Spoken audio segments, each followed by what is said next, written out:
If you're new joining us for the first time, thanks for being with us, whether you're seeing us on iTunes or YouTube or one of our sites. Today's episode is about helping you as an entrepreneur or business owner experience business breakthroughs, business growth breakthroughs with one of the common challenges most business owners face, which is hiring. You know, have you ever found yourself in a situation where you go, I've got a lot of complexity right now, I've got a lot of overwhelm, I just need to hire another good person to help me, maybe be an assistant, or maybe it be in sales, or maybe it be in marketing, or something of that nature. How valuable would it be if I was able to give you a blueprint to be able to go out there and hire a rock star in whatever area you want? Would that be of value to you? You know, the reality is that I'm working with a particular client right now. We've been able to add 2 rock star salespeople. We've been able to hire a social media marketing expert. We've been able to hire a project manager, and we're in the process of hiring 2 executive assistants. And so we put together a simple blueprint that I'd like to share with you today to help you hire rock stars in your business so you can experience more freedom in your business, to work more on the business instead of in it, to be in a situation where you've got more simplicity and cut through a lot of the overwhelm that sometimes we experience as a business owner, right? So let me walk you through it. So we want to hire rock stars. Number 1 step to be able to do so is to make a decision. So you want to decide on what you want to hire for. It's really, really important, as simple as that sounds. You need to make a decision on what you want to hire for. Who do you want? That leads us to step number 2, is the who. And before we can identify who we want, I want to challenge you to think about who you are. And there's a lot of ways to be able to do this. I worked with a gentleman years ago. You see, I've been fortunate over the last 20 years in business. I started my first company when I was 22 years old. I think I've interviewed somewhere near over 20,000 people one-on-one or in small group settings. Over 20,000 people that I've interviewed will give you a lot of experience into what works, what doesn't work, what questions asked, what questions not to ask, and it starts with the who. The gentleman I work with, he says, Dan, one thing you've got to learn about interviewing and recruiting is that you will attract who you are, not who you want, if you're not careful. And so that's why we put together this simple blueprint. Number 1, you need to decide what you want. Number 2 is identify the who. Who do you want? But before you can identify the who you want, identify who you are. There's some great assessments to be able to identify, your strengths, your talents, what are called unique ability factors. There's a lot of different profiling systems that you can look into. One of the ones we love to use as choice was referred by Dan Sullivan of Strategic Coach and Joe Polish. And it's using a Kolbe assessment. That's Kolbe. A Kolbe assessment will help you identify how do you operate best naturally. What is it you're most gifted to do naturally? And there are other ones like DISC and several, you've got Wonderlic and so on. But I would recommend, you take a Kolbe to identify your strengths. There was a book I read after my divorce years ago called The 5 Love Languages. And essentially what the love languages talks about, that I think can be applied not only in personal relationships but also business, is you have a certain factor of characteristics and qualities. And then ideally when you're with a partner, there's qualities that they have that complement what you do. So in operating a business, you want to find people who have talents and strengths that complement what you do instead of overtake what you do. Because have you ever been in a situation where you butt heads with people? Well, part of it is you're probably very similar in a lot of ways. So you want to find that complementary. Which leads us to step number 3 in this. Probably the most critical thing you can do once you identify who you are, is to start to evaluate the people, number 1, maybe you already have on staff with a Kolbe or DISC assessment or so on. And then anybody that you bring through your company, you also take on the same approach to identify who they are. So that leads us to step 3. Is create a process. Because the biggest mistake that I see most companies make, and I've made it myself, is I've run 13 different companies approximately now. I've been able to consult and advise with dozens and dozens of companies. I've also, through our different programs, resources, and tools over the years, impacted hundreds and hundreds of thousands of people. The biggest common mistake with hiring, and especially as you're looking to hire rock stars, is we make the mistake of hiring too fast. So I want to challenge you to adapt this philosophy and part of your process, which is the hire slow process. And so I've got a diagram of one that we've built. And again, this has been refined. It'll continuously be a work in progress. And over the years, we'll actually work to improve. But just like any skill set, there are certain fundamentals to put in place. So I'd like to reveal and show you my blueprint, the blueprint we're using in the companies that we consult and advise with. And ideally, this will be of value to you. So number one, when you identify and make a decision on what you're hiring for, you identify the who. What you'll want to do is create an ad.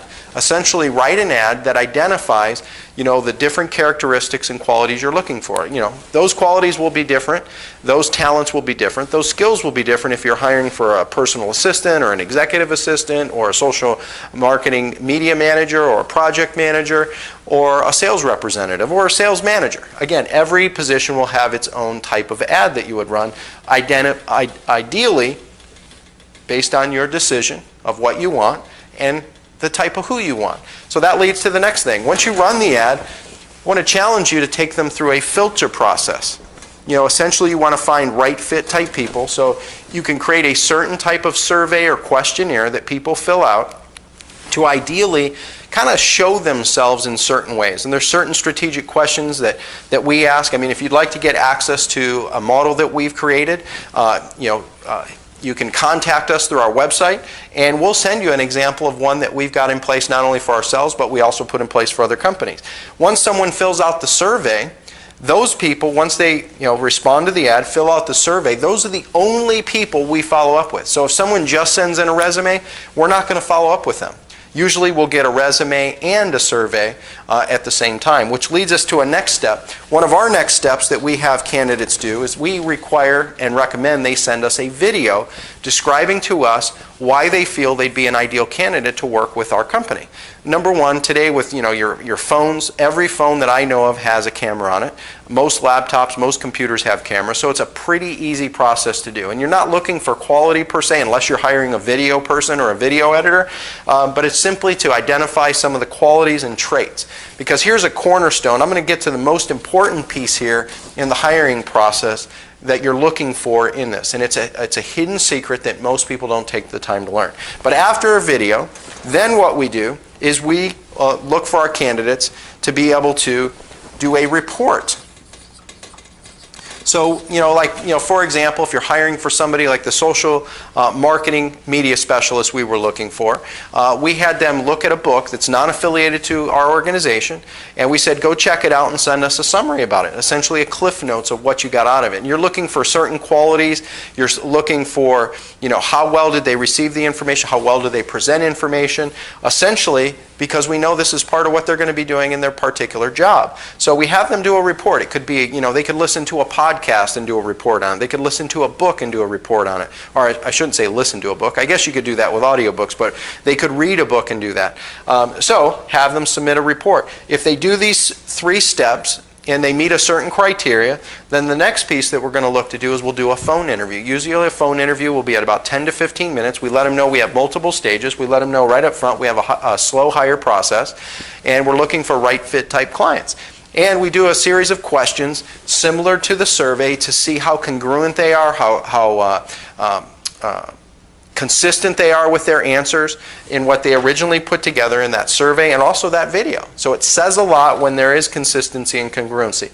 That leads us, if they make it through this step, then we look to schedule an in-person interview. And there's a lot of different questions that can be asked in in-person interviews, and I'll share a couple that we like to just throw out to people. Why are you looking for a new job? What are some, do you set goals? And if they say yes, and it doesn't matter whether they say yes or no, per se, it's just an evaluation, but most people will say yes, then we immediately follow that question up with what are your top 3 goals right now? And sometimes if they fumble around, it's apparent that they really probably don't set goals, which means they've kind of probably misled you to some degree, which is a good thing for you to know up front in advance before you'd ever bring someone on, right? Just little things like that. Another thing is, in your next job, what do you expect to earn? Now, usually in your ad, you will probably put some kind of a range of income that they could potentially be earning. So you ask them in an in-person interview, what do you expect to earn? And it's very interesting the type of answers that you get. And again, there are many different questions. For sake of time, I just want to focus on create a process. And whether you use our process and duplicate it or create some kind of a multi-step process to really sift, sort, and screen to find people that are predisposed, pre-qualified, pre-motivated to really be congruent in alignment with you, with your business, which leads us to the most important factor you're looking for in all of these steps, which is you're looking for people to have right fit values in your company. Because at the end of the day, what matters most is, are you in alignment with values? You know, as the owner and entrepreneur of your company, you have a certain vision, a certain way you do things. And you want to have people who will, just absorb into those, or almost through osmosis come into your environment or come into your culture and adapt to what you do, where there isn't extra conflict because maybe you require your people to respond to text messages after normal hours. Well, guess what? That's a value situation. Or maybe you're committed to growth and learning and you expect your people to read books or listen to certain podcasts on a regular basis. That's a value proposition. And so if you end up identifying who you want, attracting through a process what you're looking for, now you can go out and hire rock stars. And it doesn't matter whether you're looking for someone in sales, doesn't matter whether you're looking for someone in operations, finance, accounting, any area, this process will work. So the key is you're going to follow this 3-step formula. You're going to decide that you're going to hire rock stars, what that would look like, who you'd want to have on that, on your board of advisors, your A players, so to speak, what those qualities would look like, what those characteristics would be. Number 2 is the who. Who are you? Identify who you are. You can do this through a series of different assessments that are available out there, like Colby, DISC, Wonderlic, and many more. And then also, number 3 is create a process to hire slow, attract people through value proposition, essentially through alignment. Whether that's running an ad, survey, video, report, phone interview, in person. Ultimately, in each of these steps, what you're looking to do most importantly is, of course, the skill set they have, the talent they have for that particular job, but you want to make sure that their values are in line, because by hiring slow, you avoid the complexity of hiring fast. You know what? I've hired fast. And I've made the wrong choices. And I've had bad hires cost me hundreds and hundreds of thousands of dollars. I've had bad hires steal money from me. I've had bad hires that cost me my business. I've had bad relationships with business partners because I didn't go through a filtering process like this, essentially cost me a business. And the reality is, life's too short, your business is too important to make the wrong choice. So put a process in place. As a business owner, I challenge you to put something in place, whether it's this or something that you build and create yourself. There's no limit to where you can go, because at the end of the day, when you've got a good hiring system, you find people better than you. And let me ask you this, where do you think you'd be in the next year, 2 years, 3 years, 5 years, 10 years from now if you had a team of A players better than you? Would you be better off than you are today? Would you likely exponentially grow beyond where you are today? And would you be able to be focusing on the things you probably love more than anything, doing what you do in your business, than you are today? I say the answer is yes. So I challenge you, put it in place, and start to experience more business breakthroughs, more business growth, because you deserve it. It's your time. So take advantage, follow the steps, give us some feedback, let us know how it's working, what needs improvement, and we'll look forward to seeing you on another episode. Thanks for being with us. See you soon.